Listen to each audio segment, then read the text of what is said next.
Hello friends, आज हम इस वीडियो में देखेंगे मार्च 25 स्टैंडर्ड मैथ्स का क्वेश्चन पेपर। तो स्टैंडर्ड मैथ्स का क्वेश्चन पेपर में यहाँ पे हम सेक्शन ए को सॉल्व करने वाले हैं।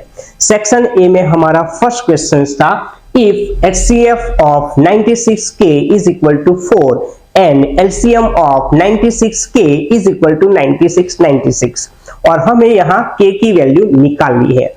तो हमें क्या करना पड़ेगा, HCF ऑफ 96K और LCM ऑफ 96K के बीच का रिलेशन लिखना होगा। तो हमारे पास जो रिलेशन वाला फॉर्मूला है वो यहां मैंने यूज किया है। HCF of AB into LCM of AB is equal to product of that integer, यानी कि A इंटू B लिख देना है। यहां A और B जो इंटीजर है वो 96 एंड K दिया गया है। सो हम लिखेंगे HCF of 96K and LCM of 96K is equal to product of that integer, यानी कि 96 इंटू K लिखना है। 96 एंड K का जो HCF है वो हमें 4 दिया गया है। LCM ऑफ 96K हमें 96 दिया गया है, is equal to 96 into K आपको लिखना है। यहां पे हम K की वैल्यू फाइंड करते हैं। सो 4 इंटू 96 डिवाइडेड बाई 96 आपको लिखना होगा। 96 को 96 के साथ डिवाइड करें तो हमें 101 मिल जाता है, यानी कि 4 इंटू 101 यानी कि K की वैल्यू 404 इस सम में हमें मिलती है, जो हमारा ऑप्शन है C 404, यानी कि ये फर्स्ट क्वेश्चन हमारा सॉल्व हो गया। अब चलते हैं हमारे सेकंड क्वेश्चन की तरफ। तो हमारा जो सेकंड क्वेश्चन है वो alpha and beta are zeros of quadratic equation, यानी कि एक पॉलिनोमियल हमें दिया गया है 6x² माइनस 3 माइनस 7x। तो उसका जीरोस हमें निकालना है और हमें 1 upon alpha plus 1 upon beta की वैल्यू निकालनी होगी।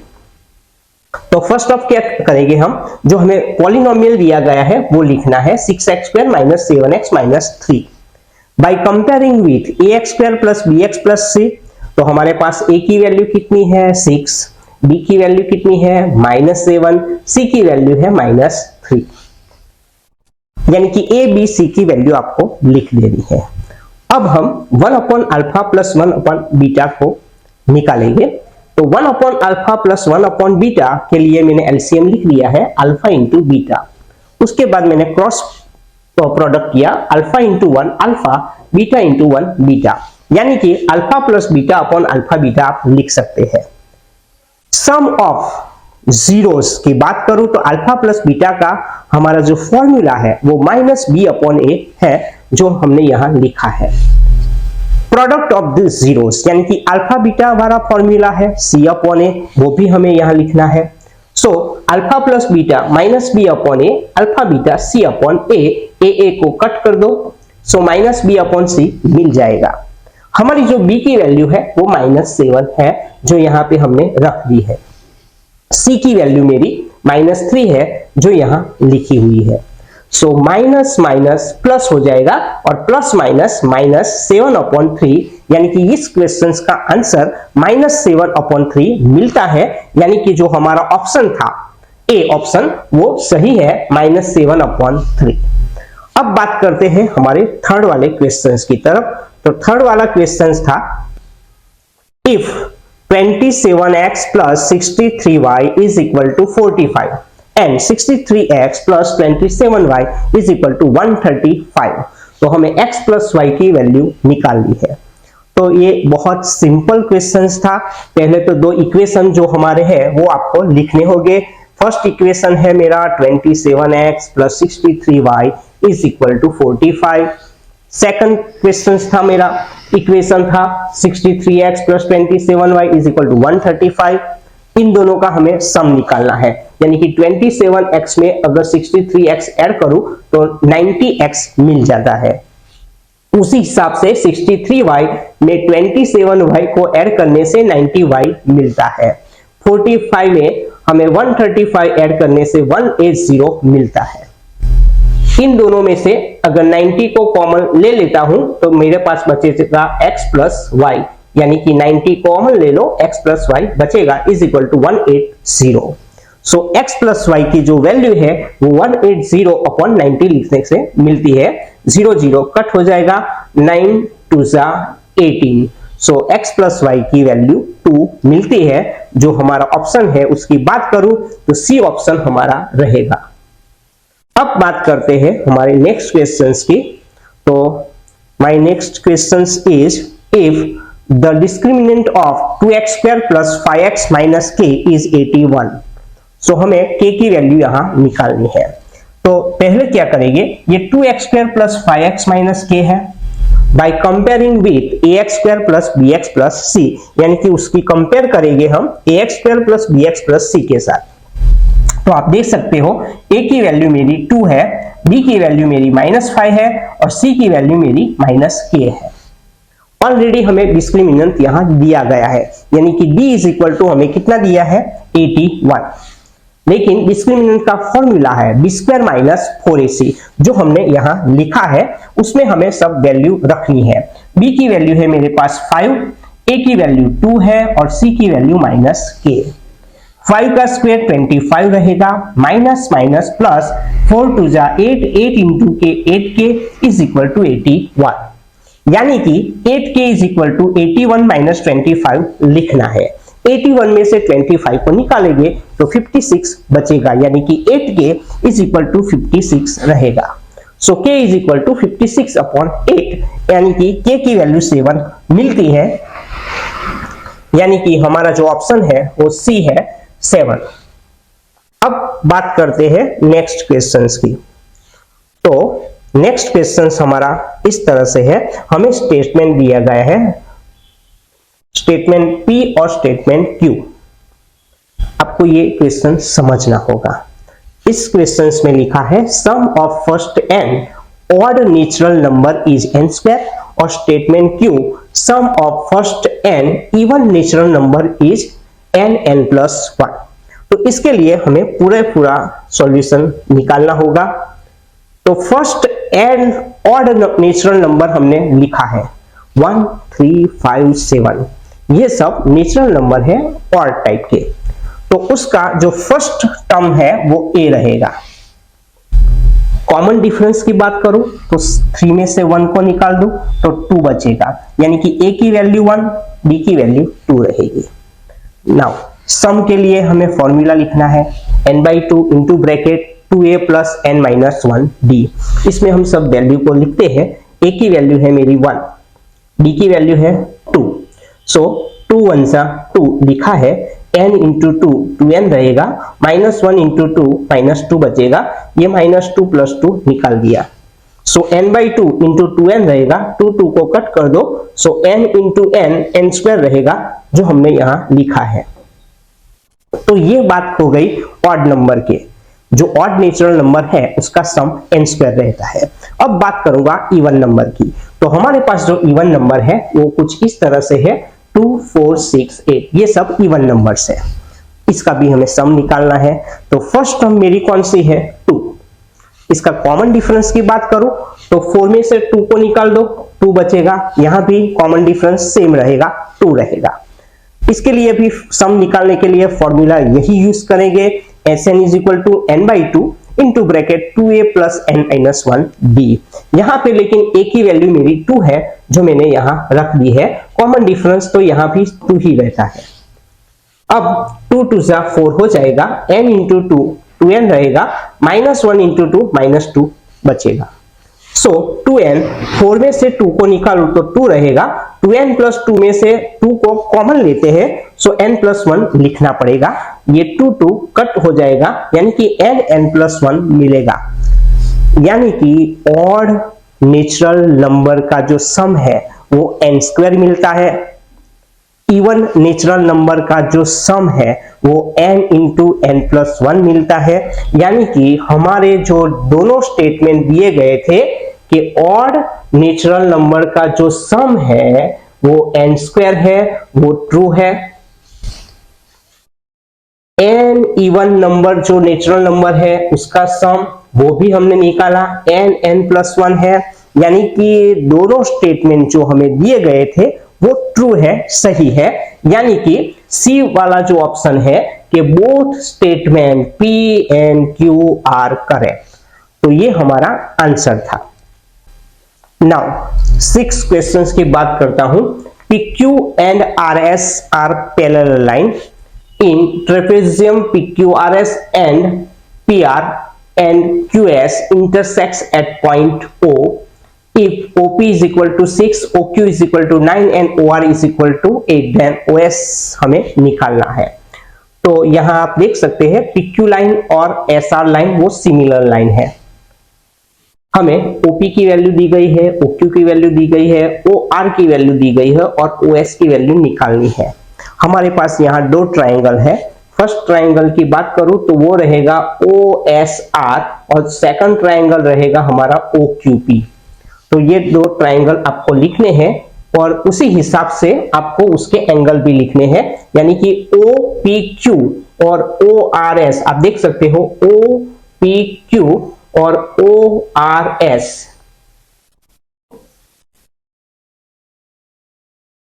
ये दो एंगल सेम है। उसी तरह से ये जो इस तरह से लिखा आप इस तरह से भी लिख सकते हो, यानी कि हम इसकी बात करेंगे OQP, यानी कि ये OQP और दूसरा है OSR यानी कि OSR।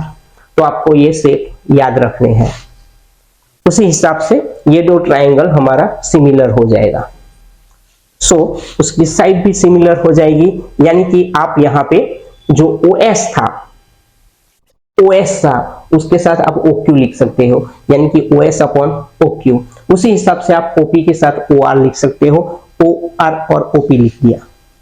उसमें वैल्यू पुट करनी है। OS OQ की वैल्यू मेरी है, OQ की वैल्यू मेरी है 9, OR की वैल्यू तो OR की 8, OP की वैल्यू 6, क्रॉस मल्टीप्लाई कर दो तो देखो 6OS is equal to 9 into 8, 9 into 8 72 divided by 6, यानी ये कितना बचेगा 12। तो ये हमारा आंसर था। अब बात करते हैं नेक्स्ट क्वेश्चंस की। नेक्स्ट क्वेश्चंस में ये तो बहुत इजी है। डिस्टेंस बिटवीन ओरिजिन के साथ हमें ये पॉइंट दिया गया है, उसका डिस्टेंस निकालना है। तो ये टाइप के क्वेश्चंस आपको बोर्ड में अक्सर पूछे जाते हैं। ओरिजिन जो देते हैं उसके साथ अगर कोई पॉइंट्स है तो उसका डिस्टेंस निकालना है। तो कुछ नहीं करना, एकदम सिंपल मेथड याद रखो कि जो उसका x कोऑर्डिनेट और y कोऑर्डिनेट होता है उसका स्क्वायर का सम निकालो और उसका रूट निकाल दो। यानी कि 36 हमें दिया है, उसका स्क्वायर निकालेंगे और 15 का स्क्वायर निकालेंगे। देखो 36 और 15 का स्क्वायर, 36 का स्क्वायर 1296 वो लिखा है, 15 का स्क्वायर 225 लिखा है। दोनों का सम कितना हो जाएगा 5021 और 1521 का रूट निकालूं तो कितना रहेगा 39, यानी कि इस क्वेश्चन का आंसर मुझे मिलेगा 39। नाउ नेक्स्ट क्वेश्चन हमारा है tan square minus sec square. तो हमारे पास sec square minus tan square, इसका फॉर्मूला है 1। अगर sec square minus tan square 1 है तो tan square minus sec square obviously -1 मिलता है, तो ये आंसर हो जाएगा -1। Okay, now 9 questions. A quadrilateral ABCD circumscribe a circle if AB is equal to 6, BC 8, CD 5, then AD, यानी कि AD को निकालना है। आप देख सकते हैं एक क्वाड्रिलेटरल है, उसमें एक सर्कल हमें दिया गया है, ये उसका टेंजेंट है। आप देखो AB टेंजेंट है, BC टेंजेंट है, CD टेंजेंट और AD टेंजेंट है। वो PQRS में सर्कल को टच करते हैं। तो इसके लिए एकदम सिंपल फॉर्मूला है AB plus CD is equal to AD plus BC। आपको ये फॉर्मूला याद रखना है, AB plus CD is equal to BC plus AD। उसमें जो हमें वैल्यू दी गई है वो रख देनी है। AB की वैल्यू मेरी 6 है, CD की 5 है, BC की 8 है और AD हमें निकालना है। तो 6 और 5 का सम मिला दो तो 11 रहेगा, is equal to 8 plus AD, यानी कि AD की वैल्यू ये प्लस 8 है, साइड चेंज कर दो माइनस हो जाएगा और 11 में से 8 को निकालो तो 3 बचेगा, यानी कि AD की जो वैल्यू है वो 3 यहाँ पे मिलती है। 10 वाला क्वेश्चन, इस टाइप का क्वेश्चन भी बोर्ड में ज्यादातर पूछते हैं। यहाँ पे z माइनस m, बाद में हमें एक ब्लैंक दिया गया है, इंटू m माइनस x। तो z, m और x बार यानी कि मोड, मीन और मीडियन का जो रिलेशन वाला फॉर्मूला है वो यूज करना होगा। तो वो फॉर्मूला है z equal to 3m minus 2x bar. z 3m का मैंने ये दो फैक्टर कर दिए, m plus 2m minus 2x बार। इन दोनों में से अगर मैं 2 को कॉमन ले लेता हूं तो m माइनस x बार लिखना पड़ेगा। ये प्लस m है, उस साइड चला जाए माइनस हो जाएगा, यानी कि z minus m is equal to 2 into bracket m minus x bar लिखना पड़ेगा, यानी कि इस ऑप्शन में हमें 2 आंसर मिलता है। अब बात करूंगा 11 क्वेश्चंस की। The length of the minute hand of a clock is 14 centimetre. The area swept by the minute hand in 5 minutes, यानी कि 5 मिनट्स में जो मिनट हैंड है वो कितना एरिया स्वेप करता है। तो इस क्वेश्चन का सॉल्यूशन लेने के लिए फर्स्ट ऑफ हम क्या करेंगे, वो रेडियस ऑफ द सर्कल यानी कि जो क्लॉक है उस क्लॉक की जो रेडियस है उसकी बात करता हूं। तो हमें जो यहाँ मिनट हैंड है वो दिया गया है, उसकी लेंथ है मेरे पास 14 सेंटीमीटर, तो ये हमारा रेडियस है। अब बात करूंगा एंगल की। तो एंगल निकालने के लिए आपको एक सही ट्रिक याद रखनी है, जो भी टाइम दिया गया होता है उसको 6 के साथ मल्टीप्लाई कर दो। हमें कितना टाइम दिया गया है 5 मिनट्स, उसका हम 6 के साथ अगर मल्टीप्लाई करते हैं तो हमारा एंगल 30 आ जाता है, यानी कि रेडियस इस प्रॉब्लम में हमें 14 सेंटीमीटर है और थीटा हमारा है 30। अब बात करूंगा एरिया ऑफ माइनर सेक्टर, यानी कि जो हमें क्वेश्चंस पूछा गया है उसकी बात करूंगा। तो theta upon 360 into pi r square, ये फॉर्मूला आपको लगाना होगा। थीटा की वैल्यू मेरे पास 30 है, पाई की वैल्यू है 22/7 और रेडियस है 14, यानी कि 2 टाइम्स हमें लिखना होगा। यहां फैक्टर हम रख लेंगे, 13 को लिखा है मैंने, 20 को भी लिखा है, 14 की जगह पे 7 इंटू 2 लिखा है, ये 14 रहा। 360 जो है उसका फैक्टर निकाला है 30 इंटू 2 इंटू 2 इंटू 3, और ये 7 भी आपको रखना होगा। अब देखेंगे 30 कट हो जाता है, 2 कट हो जाता है, 7 कट हो जाता है। तो हमारे पास क्या क्या बचा, 22, 14, 2 और 3 बच जाता है। इधर आप देखो तो 11 2 जा 22, यानी कि 11 का 14 के साथ मल्टीप्लाई करेंगे 154 मिलेगा अपॉन 3, यानी कि 154 अपॉन 3 सेंटीमीटर स्क्वायर वो हमारा एरिया होगा। अब बात करते हैं 12 वाला क्वेश्चंस की। 12 वाला जो क्वेश्चंस है उसमें if the ratio of areas of 2 spheres is 1:2, यानी कि रेशियो 1:2 दिया गया है और हमें रेशियो जो है वो निकालना है देयर वॉल्यूम्स का, यानी कि वॉल्यूम का हमें रेशियो निकालना है। बात करेंगे surface area of A sphere and surface area of sphere 2, यानी कि हमारे पास जो 2 स्फीयर दिया है उसका सरफेस एरिया हमें लिखना है। तो एरिया 1 हमारे पास फॉर्मूला है 4 पाई r1 स्क्वायर और एरिया 2 4 पाई r2 स्क्वायर। यहाँ 4 पाई कट हो जाएगा, यानी कि r1 square upon r2 square is equal to 1/2 हमें दिया गया है। सो r1 अपॉन r2 आप 1/√2 लिख सकते हो। अब बात करेंगे स्फीयर की वॉल्यूम की। तो पहला वॉल्यूम लिखा मैंने 4/3 पाई r1 क्यूब, सेकंड वॉल्यूम लिखा 4/3 पाई r2 क्यूब। 4/3 पाई कट हो जाएगा। सो r1 upon r2 whole cube मैंने यहां रख दिया है, लेकिन r1 अपॉन r2 की जो वैल्यू है वो 1/√2 आपको इधर लिखनी है। 1/√2 का क्यूब करेंगे, यानी कि 1 का क्यूब रहेगा 1 और √2 का क्यूब, यानी कि √2 और √2 अगर 3 टाइम मल्टीप्लाई करूं तो √2 हो जाएगा और ये √2, यानी कि √2 का क्यूब 2√2 रहेगा, यानी कि हमारा जो रेशियो है वो 1:2 मिल जाता है। नाउ 13, 14, 15 और 16 जो क्वेश्चंस है वो ट्रू फॉल्स वाले हैं। यहाँ 13 वाला क्वेश्चंस की बात करते हैं। 13 वाला क्वेश्चन है, if P of A 0.8 square then P of A not is equal to 0.2 का स्क्वायर, ये ट्रू है या फॉल्स, ये हमें निकालना है। हमें पता है कि इवेंट A और इवेंट A नॉट का जो सम होता है वो 1 होता है, जो यहाँ पे हमने लिख दिया है। P of A यानी कि A की प्रोबेबिलिटी हमें कितनी दी गई है, 0.8 का square. P of A not की प्रोबेबिलिटी निकालनी हो तो 1 में से ये 0.8 का स्क्वायर हमें निकालना होगा, यानी कि सब्ट्रैक्ट करना होगा।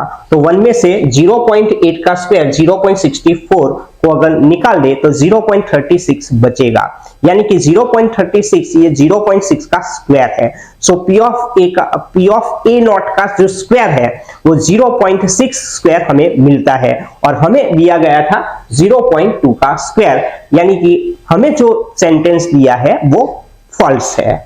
अब बात करूंगा 14 वाले क्वेश्चंस की। 14 वाले क्वेश्चंस में हमें दिया गया है the graph of pair of linear equation x plus 2y minus 4 equal to 0 and 2x plus 4y minus 12 equal to 0 is parallel line। ये ट्रू है या फॉल्स, उसके लिए हमने क्या किया, x plus 2y minus 4 equal to 0 उसकी comparing a1x plus b1y plus c1 equal to 0 के साथ की। सो a1 की वैल्यू मेरी 1 है, b1 की वैल्यू 2 है, c1 की वैल्यू -4 है। उसी तरह से सेकंड लाइन में a2 की वैल्यू 2, b2 की वैल्यू 4 और c2 की वैल्यू -12 है। अब हम क्या करेंगे, a1 अपॉन a2 को निकालेंगे। सो a1 अपॉन a2 यानी कि 1 अपॉन 2 ये लिख दो, b1 अपॉन b2 यानी कि 2 अपॉन 4, 2 अपॉन 4 मीन्स 1/2। अब बात करूंगा C1 अपॉन C2, तो C1 की वैल्यू है -4, C2 की -12, सो माइनस माइनस प्लस हो जाएगा, 4 3 जा 12, यानी कि ये 1/3 आता है। यानी कि A1 upon A2 B1 upon B2 equal आता है, is not equal to C1 upon C2। जो हमें जो लाइन दी गई है वो ऑब्वियसली पैरेलल लाइन है, सो ये सेंटेंस हमारा ट्रू है। अब बात करते हैं 15 वाले क्वेश्चंस की। 15 वाला क्वेश्चन था x square plus 3x plus 1 is equal to x minus 2 का स्क्वायर। ये क्वाड्रेटिक इक्वेशन है या नहीं, हमें पूछा गया था, ये ट्रू या फॉल्स है, यानी कि हमें जो इक्वेशन दिया है वो क्वाड्रेटिक इक्वेशन है। x square plus 3x plus 1 is equal to x minus 2 का स्क्वायर। x माइनस 2 का स्क्वायर क्या होगा, x square minus 4x plus 4। यहां आप देखेंगे तो x square plus 3x plus 1 plus x square minus हो गया, माइनस 4x प्लस हो गया, प्लस 4 माइनस हो गया। सो x स्क्वायर यहां कट हो जाता है। 3x में अगर 4x को मिला दे तो 7x रहेगा, 1 में से अगर 4 को निकाल दे तो -3 रहेगा। इसकी मैक्सिमम पावर यहां 1 रहेगी। x की मैक्सिमम पावर कौन सी है, 1, यानी कि x की पावर जो 1 है, इसलिए हम कह सकते हैं कि the given equation is not quadratic equation, यानी कि हमें जो सेंटेंस दिया गया है वो टोटली फॉल्स है, क्योंकि हमें पावर 2 लानी थी और यहां पावर कितनी आई, 1। अब बात करूंगा 16 वाले क्वेश्चंस की। 16 वाला क्वेश्चन था the distance of point 3 minus 4 from y axis is 3, यानी कि ये जो पॉइंट है उसका y एक्सिस से डिस्टेंस 3 है, ऐसा दिया गया है। ये सेंटेंस ट्रू है या फॉल्स, इसके लिए हमने कुछ ये ग्राफ रखा है। तो हमारा पॉइंट्स कितना है, 3 माइनस 4, यानी कि ये 3 और ये -4, यानी कि हमारा 4 क्वाड्रेंट रहेगा। अब पूछा है हमें कि y एक्सिस से ये जो पॉइंट है वो कितने डिस्टेंस में है। तो एकदम सिंपल मेथड आप ध्यान पर रखना कि distance of point from y axis अगर निकालना है, किसी भी पॉइंट का y एक्सिस के साथ अगर डिस्टेंस निकालना है तो आपको क्या करना पड़ेगा, उसका जो x कोऑर्डिनेट होता है उसका मोड ले लेना। यानी कि हमें x कोऑर्डिनेट कौन सा दिया गया है, 3, तो 3 का मोड कितना होगा, 3। तो ये हमारा आंसर होगा जो हमें दिया गया है, यानी कि हमारा जो आंसर है वो ट्रू रहेगा। नाउ बात करेंगे हमारा 17 वाला क्वेश्चन। 17 वाला क्वेश्चन है if curve surface area of cylinder is equal to 1/3 total surface area of cylinder, then what is the relation between height and radius? To given condition, curved surface area of cylinder is equal to 1/3 total surface area of cylinder. तो curve surface area of cylinder कौन सा है, 2 pi r H, जो आपको यहां लिखना है, is equal to 1/3। Total surface area of cylinder की बात करूं तो उसमें आपको 2 pi r h plus 2 pi r square लिखना पड़ेगा, क्योंकि ये total surface area of cylinder निकालना है। तो जो सिलेंडर है, इस सिलेंडर का कर्व सरफेस एरिया आपको लिखना है। और ये इसकी बात करूं तो ये पाई आर स्क्वायर फॉर्म में होगा, यानी कि सर्कल फॉर्म में होगा। ये 2 सर्कल हो गए, सो 2 पाई आर स्क्वायर लिखना पड़ेगा। सो टोटल सरफेस एरिया हमें मिल जाता है। इन दोनों की बात करूं तो 2 पाई आर को कॉमन ले ले तो यहाँ पे h बचेगा, इसमें से 2 पाई आर को कॉमन ले तो r बचेगा। अब ये 2 पाई आर को निकाल देंगे, so h is equal to 1/3 h plus r लिखना पड़ेगा। 3 का h के साथ मल्टीप्लाई करने से 3h मिलता है, is equal to h plus r। h को हम लेफ्ट हैंड साइड ले जाए तो माइनस लिखना पड़ेगा। 3h में से अगर h को निकाला जाए तो 2h मिलेगा, so 2h is equal to r, यानी कि r is equal to 2h, जो रिक्वायर्ड हमारा रिलेशन था। अब बात करते हैं नेक्स्ट क्वेश्चंस की। नेक्स्ट क्वेश्चंस 18 वाला क्वेश्चंस है, if z plus m is equal to 40 and z minus m is equal to 4 then find the mean, यानी कि x बार हमें निकालना है। z प्लस m हमें 40 दिया गया है, z माइनस m 4 दिया गया है। आप देख सकते हैं plus m minus m cut हो जाता है, so z plus z 2z 40 plus 4 यानी कि 44। So z is equal to 44 upon 2 यानी कि 22 रहेगा। ये z की जो वैल्यू है वो इक्वेशन 1 में हमें रखनी है। हमारा जो इक्वेशन 1 है वो z plus m is equal to 40 है, उसमें हमें z की वैल्यू 22 रखनी है। तो 22 को अगर लेफ्ट हैंड साइड से राइट हैंड साइड ले जाए तो माइनस होगा, 40 में से 22 को निकालूं तो m इज इक्वल टू 18 मिलता है, यानी कि मीडियन हमारा 18 है। मोड, मीडियन और मीन का जो रिलेशन है वो कुछ इस तरह से है, z equal to 3m minus 2x bar. आपको ये याद रखना है, ये फॉर्मूला आपको काम लगेगा। अगर z की बात करो तो z की वैल्यू हमने निकाल दी है 22, m की वैल्यू 18 निकाली है और x बार की वैल्यू हमें फाइंड करनी है। 83 जा 54 रहेगा, माइनस 2x बार, माइनस 2x बार अगर मैं लेफ्ट हैंड साइड ले जाऊं तो प्लस हो जाएगा, और प्लस 22 को राइट हैंड साइड लाऊं तो वो माइनस हो जाएगा। 54 में से 22 को निकालूं तो 32 मिलता है। So x bar equal to 32 upon 2, यानी कि हमें मीन यहाँ 16 मिलता है। नेक्स्ट क्वेश्चन की बात करें तो हमारा next question 19, if PQR prime numbers, PQR prime number है और उसका LCM निकालना है। तो स्टूडेंट्स एक बात याद रखना, अगर प्राइम नंबर आपको देते हैं, प्राइम नंबर का HCF ऑलवेज 1 होता है, और LCM निकालने के लिए आपको जो प्राइम नंबर देते हैं उनका मल्टीप्लाई करना है। तो इधर हमारा प्राइम नंबर PQR है तो उसका मल्टीप्लाई कर दो तो उसका LCM आ जाएगा, यानी कि LCM होगा हमारा PQR। अब बात करते हैं क्वेश्चन नंबर 20 की। If the roots of quadratic equation 6x² minus 13x plus m equal to 0 are reciprocals of each other then the find the value of m। हमें जो इक्वेशन दिया गया है वो 6x² minus 13x plus m equal to 0 by comparing with ax² plus bx plus c। तो a की value मेरी 6 रहेगी, b की वैल्यू माइनस 13 रहेगी, c की वैल्यू m रहेगी।